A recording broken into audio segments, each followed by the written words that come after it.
Hi, welcome to my channel. All updates for you. First, in channel க்கு வரவங்க மறக்காம subscribe பண்ணிக்கோங்க. இந்த வீடியோல மெட்ராஸ் யுனிவர்சிட்டி ரெகுலர் ஸ்டூடண்ட்ஸ்க்கான அப்டேட் தான் பார்க்க போறோம். நாளையில இருந்து ஏப்ரல் 2024 எக்ஸாமினேஷன் வந்து ஸ்டார்ட் ஆக போகுது. ஸோ ஹால் டிக்கெட்ல இருக்க இன்ஸ்ட்ரக்ஷன் எல்லாத்துக்குமே வந்து செப்பரேட்டா வீடியோ போட்டு சொல்லியிருந்தேன். நாளைக்கு எக்ஸாமுக்கு போகும்போது மறக்காம நீங்க hall ticket and ID card ரெண்டையுமே எடுத்துட்டு போங்க. ஸோ இது ரெண்டுமே எக்ஸாமுக்கு மஸ்ட். கூடவே பார்த்தீங்கன்னா ஸ்டேஷனரி திங்ஸ் எல்லாமே வந்து இப்போவே ரெடி பண்ணி வச்சுக்கோங்க. எக்ஸாம் பேப்பர் வந்து உங்களுக்கு காலேஜ்லேயே கொடுப்பாங்க. மற்றபடி தேவையான திங்ஸ் எல்லாமே வந்து இப்போவே நீங்கள் ரெடி பண்ணி வச்சுக்கோங்க ஃப்ரெண்ட்ஸ். எக்ஸாமுக்கு தேவையான hall ticket, ID card, stationery things எல்லாமே வந்து ப்ரிப்பராக வச்சுக்கோங்க. ஸோ எக்ஸாம் சீட்டில் பார்த்தீங்கன்னா பிஃபோர் 10 minutes இருக்கிற மாதிரி வந்து பார்த்துக்க சொல்லியிருக்காங்க. ஏன்னா நீங்கள் ஃப்ரண்ட் பேஜ் வந்து ஃபில் பண்ணுற மாதிரி இருக்கும். அதெல்லாம் பொறுமையாக உட்காந்து எழுதுறதுக்கு உங்களுக்கு 10 minutes தேவைப்படும். ஸோ எக்ஸாம் ஹாலுக்குள்ளே 10 minutes பிஃபோரே வந்து போயிட்டு நீங்கள் ஃப்ரண்ட் பேஜ்லாம் ஃபில் பண்ணிவிட்டு வெயிட் பண்ணுங்கள். கொஷின் பேப்பர் வந்ததும் கொஷின் பேப்பர் கோடை வந்து பாருங்கள். ஹால் டிக்கெட்டில் இருக்கிறதும் கொஷின் பேப்பர் கோடில் இருக்கிறதும் கரெக்டாக இருக்கான்னு செக் பண்ணி பார்த்துட்டு நீங்கள் எக்ஸாம் எழுத வந்து ஸ்டார்ட் பண்ணுங்கள். ஸோ ஒரு விஷயத்தை மட்டும் நல்லா மைண்டில் வச்சுக்கோங்க. லாஸ்ட் எக்ஸாமில் பார்த்தீங்கன்னா எக்ஸாம் நல்லா எழுதியிருக்க ஸ்டூடெண்ட்டை கூட ஃபெயில் போட்டிருந்தாங்க. ஸோ 30 pagesக்கு மேலே எழுதியிருக்கேன், ஆனால் எனக்கு வந்து 14 மார்க் தான் போட்டிருக்காங்க, 10 மார்க் தான் போட்டிருக்காங்க. அந்த மாதிரி வந்து நிறைய பேர் வந்து லாஸ்ட் டைம் வந்து சொல்லியிருந்தீங்க எக்ஸாமில் இப்படிலாம் ஆயிருக்குன்னு. ரீவாலேஷன் போடுறதுக்கு இன்னும் ரீவாலேஷன் ரிசல்ட்ஸுமே வந்து அப்டேட் பண்ணாமல் தான் இருக்காங்க. அதனால் பார்த்தீங்கன்னா எக்ஸாமுக்கு கொஞ்சம் நல்லாவே ப்ரிப்பேர் பண்ணிட்டு போங்க. நீங்கள் நல்லா எக்ஸாம் எழுதினா தான் வந்து நல்ல மார்க் வந்து எக்ஸ்பெக்ட் பண்ண முடியும் ஃப்ரெண்ட்ஸ். ஓரளவுக்கு தான் நான் எக்ஸாம் எழுதிட்டு வரேன், அந்த மாதிரி ஸ்டூடெண்ட்ஸ் எல்லாருமே வந்து ஃபெயில் ஆயிடுறாங்க. ஸோ கொஞ்சம் நல்லாவே வந்து எக்ஸாமுக்கு வந்து ப்ரிப்பேர் பண்ணிட்டு போங்க. ஃபஸ்ட்டு பார்த்தீங்கன்னா ஹெட்டிங்ஸ் அண்ட் கான்செப்டை வந்து நல்லா ப்ரிப்பேர் பண்ணிக்கோங்க. ஹெட்டிங் எல்லாமே வந்து கரெக்டாக இருக்க மாதிரி பார்த்துக்கோங்க ஃப்ரெண்ட்ஸ். அதே போல் பார்த்தீங்கன்னா ப்ரெசன்டேஷன் கொஞ்சம் கொஞ்சமாக பண்ணுங்கள். ரொம்ப ப்ரெசன்டேஷன் பண்ண முடியலனாலும் பரவாயில்ல, ஓரளவுக்கு ப்ரெசன்டேஷன் கண்டிப்பாக நீங்கள் பண்ணி தான் ஆகணும்.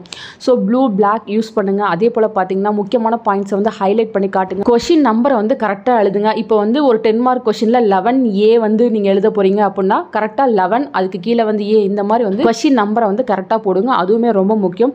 நெக்ஸ்ட்டு பார்த்தீங்கன்னா ஒரு கொஷின் முடிஞ்சிருச்சுன்னா அடுத்த கொஷினுக்கும் இதுக்கும் நடுவில் ஒரு கோடு போட்டு கம்ப்ளீட் பண்ணி காட்டுங்க. அப்போ தான் வந்து பார்க்குறதுக்கு நீட்டாக இருக்கும். ஸோ ரொம்ப கொஷன் நீங்கள் ப்ரெசன்டேஷன் பண்ணலனாலும் பரவாயில்ல, சிம்பிளாக வந்து நீங்கள் பண்ணிங்கனாலே போதும், பார்க்குறதுக்கு நீட்டாக இருக்கும். ஓரளவுக்கு ஹேண்ட் ரைட்டிங் நீட்டாக இருக்க மாதிரி பார்த்துக்கோங்க. ஸ்டார்டிங்கில் நம்ம எல்லாருமே அழகாக தான் எழுதிட்டு இருப்போம், போக போக தான் அவசரமாக கிறுக்கி எழுதுவோம்.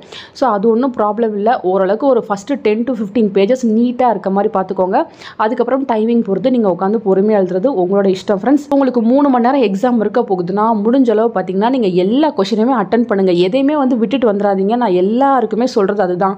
ஸோ முடிஞ்ச அளவு எல்லா கொஷினுமே அட்டன் பண்ணுங்கள். மேக்ஸ் அக்கௌண்ட்ஸ் இருக்கவங்க மறக்காமல் எந்த கொஷினுமே விட்டு வந்துடாதீங்க. ஏன்னா உங்களுக்கு ஸ்டெப் மார்க் இருக்குது. அதே போல் தியரிக்கு பார்த்தீங்கன்னா அட்டன் பண்ணாலே வந்து மார்க் போடுறதுக்கு பாசிபிலிட்டிஸ் இருக்குது.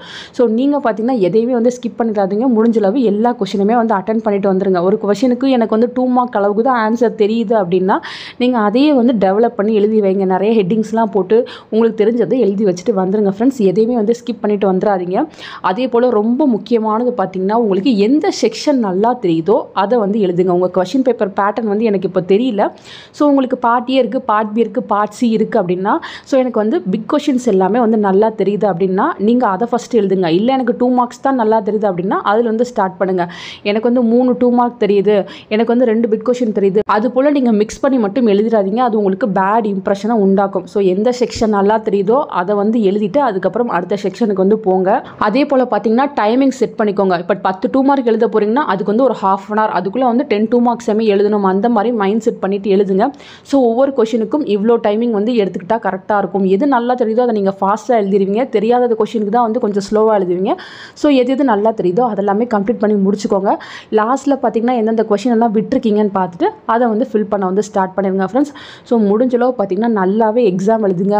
மேக்ஸ், இங்கிலீஷ், அக்கௌண்ட்ஸ் இதெல்லாம் இருக்கவங்க நீங்கள் கொஞ்சம் பார்த்து தான் எழுதணும். ஏன்னா இங்கிலீஷ்லலாம் வந்து நிறைய விஷயங்களை வந்து நீங்கள் கரெக்டாக எழுதினா மட்டும்தான் மார்க் கொடுப்பாங்க. அதே போல் பார்த்தீங்கன்னா அக்கௌண்ட்ஸ் மேக்ஸுக்கு ஸ்டெப் மார்க் உண்டு. ஃபைனல் மார்க் வரலனாலும் ஸ்டெப் மார்க் வந்து மார்க் கொடுப்பாங்க.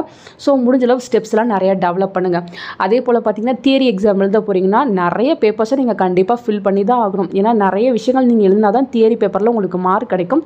ஸோ உங்களுக்கு எந்த மாதிரி எக்ஸாம் இருக்கோ அது போல் நீங்கள் நல்லாவே ப்ரிப்பேர் பண்ணி நல்லா எக்ஸாம் எழுதுங்க ஃப்ரெண்ட்ஸ். இதெல்லாம் வந்து ஜென்ரல் இன்ஸ்ட்ரக்ஷன் தான். ஸோ இது எல்லா யூனிவர்சிட்டி ஸ்டூடெண்ட்ஸ்க்குமே பொருந்தும். உங்களால் என்ன ஃபாலோ பண்ண முடியுதோ அதை ஃபாலோ பண்ணி நல்லா எக்ஸாம் எழுதிட்டு வாங்க. ஃபர்தராக வேறு ஏதாச்சும் உங்களுக்கு இன்ஃபர்மேஷன் வேணுனாலும் கீழே கமெண்ட் செக்ஷனில் கேளுங்க ஃப்ரெண்ட்ஸ். தேங்க்யூ ஃபார் வாட்சிங்.